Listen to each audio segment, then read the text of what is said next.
So those people that say, yes, I agree Carney's not good, but we had to vote Carney to block Polyev because he's the greater evil. This is this lesser-evilism thing, right? Well, let me tell you what I think about that. That is a pro-Polyev argument, actually.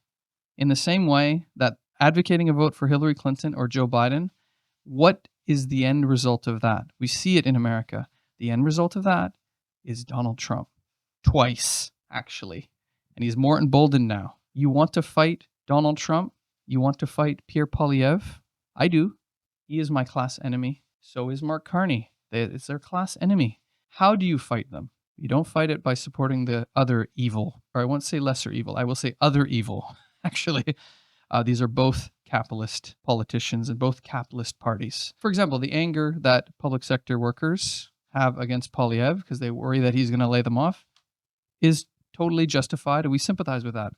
But the anger that blue-collar workers have against someone like Mark Carney, who's been at the center of world finance capital, who's actually decimated their lives, who's been involved in companies that have speculated on the housing market, is also justified. So what you have here is two capitalist options, neither of which is an option for the working class. So supporting Mark Carney is actually, and actually we'll see, what I predict is that this government is going to be unpopular, is going to be very unpopular. And actually, everyone who voted Carney is in for a rude awakening. It's going to be a very unpopular government. And Poilievre is going to be well placed to tap into that anger and actually take power in the next election. Now, of course, I agree with what you said. They're all an equal evil.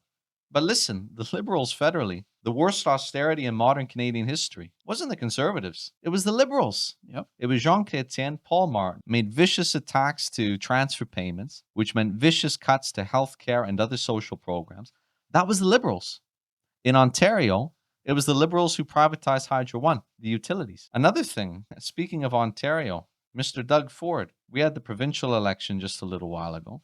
I remember the same argument was made. We have to vote for the Liberals as a lesser evil to stop Ford, who's supposed to be the greater evil in Ontario. But look at Ford now. Ford is criticizing Poilievre and is more closely aligned with the federal Liberal Party. So you have a situation where the so-called greater evil in Ontario is aligned with the lesser evil federally.